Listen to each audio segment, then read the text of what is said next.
The Wicked Prince. There lived once upon a time a wicked prince whose heart and mind were set upon conquering all the countries of the world and on frightening the people.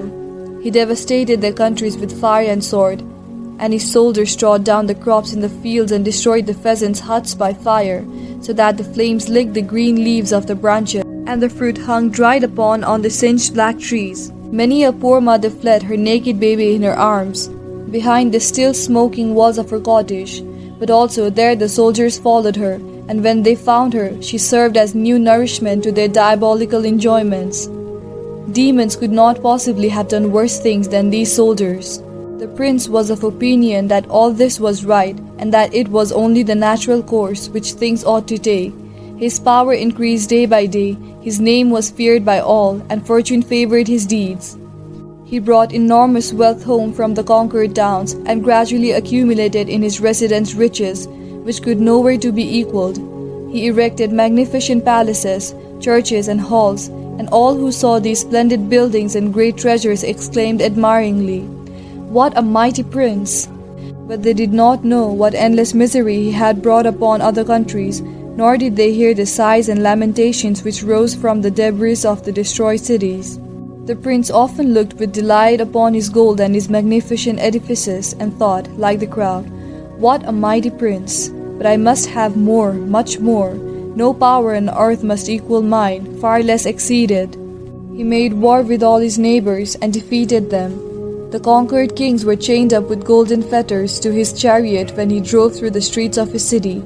These kings had to kneel at his and his courtiers' feet when they sat at table, and lived on the morsels which they left. At last the prince had his own statue erected on the public places and fixed on the royal palaces. Nay, he even wished it to be placed in the churches, on the altars, but in this the priest opposed him, saying, "Prince, you are mighty indeed, but God's power is much greater than yours.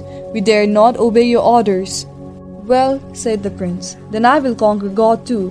And in his haughtiness and foolish presumptions, he ordered a magnificent ship to be constructed, with which he could sail through the air. It was gorgeously fitted out and of many colors, like the tail of a peacock.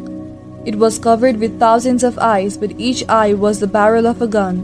The prince sat in the center of the ship, and had only to touch a spring in order to make thousands of bullets fly in all directions, while the guns were at once loaded again. Hundreds of eagles were attached to the ship, and it rose with the swiftness of an arrow up towards the sun.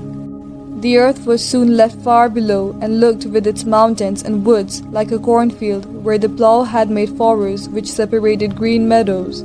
Soon it looked only like a map with indistinct lines upon it, and at last it entirely disappeared in mist and clouds. Higher and higher rose the eagles up into the air. Then God sent one of his numberless angels against the ship. The wicked prince showered thousands of bullets upon him, but they rebounded from his shining wings and fell down like ordinary hailstones.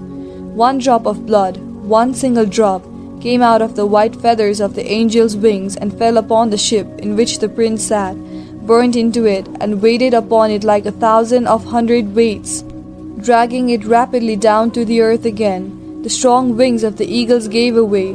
The wind roared round the prince's head, and the clouds around, where they formed by the smoke rising up from the burned cities, took strange shapes, like crabs many, many miles long, which stretched their claws out after him, and rose up like enormous rocks from which rolling masses dashed down and became fire-spitting dragons.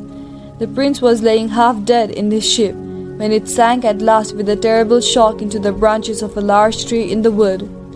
"I will conquer God," said the prince. "I have sworn it. My will must be done." And he spent 7 years in the construction of wonderful ships to sail through the air, and had darts cast from the hardest steel to break the walls of heaven with. He gathered warriors from all countries, so many that when they were placed side by side they covered the space of several miles. They entered the ships, and the prince was approaching his own, when God sent a swarm of gnats, one swarm of little gnats. They buzzed round the prince and stung his face and hands. Angrily he drew his sword and brandished it, but he only touched the air and did not hit the gnats. Then he ordered his servants to bring costly coverings and wrap him in them, that the gnats might no longer be able to reach him. The servants carried out his orders, but one single gnat had placed itself inside one of the coverings, crept into the prince's ear and stung him. The place burned like fire, and the poison entered into his blood. Mad with pain, he tore off the coverings and his clothes too, flinging them far away, and danced about before the eyes of his ferocious soldiers, who now mocked at him, the mad prince, who wished to make war with God, and was overcome by a single little gnat.